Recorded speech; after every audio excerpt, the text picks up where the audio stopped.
Bună ziua, fraților, și astăzi o să băgăm un pic de FIFA. Nu mai am jucat de mult. EA Sports. It's in the game. Așa.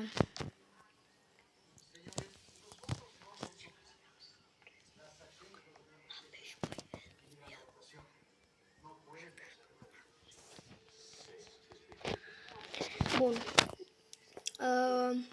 După, la 2000 de like-uri, o să îmi sparg 7 ouă în cap.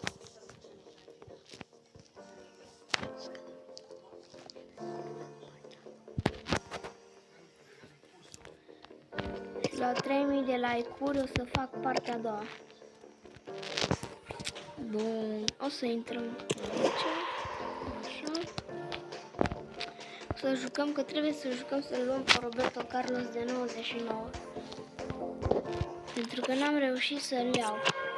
Pentru că ieri am fost la școală, adică astăzi. Am antrenamente de box și nu fac nimica.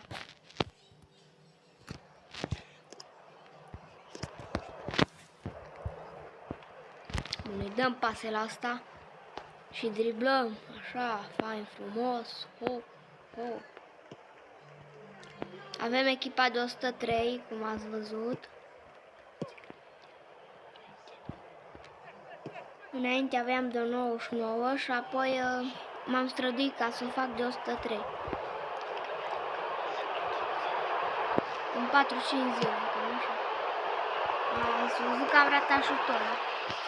Am dat ca cioban.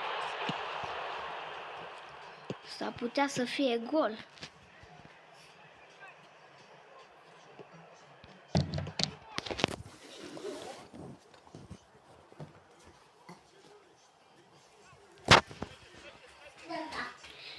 Și să vedem. Bun. Minutul 45.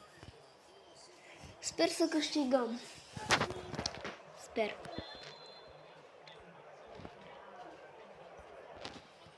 Că dacă nu, mă nervez și nu e bine.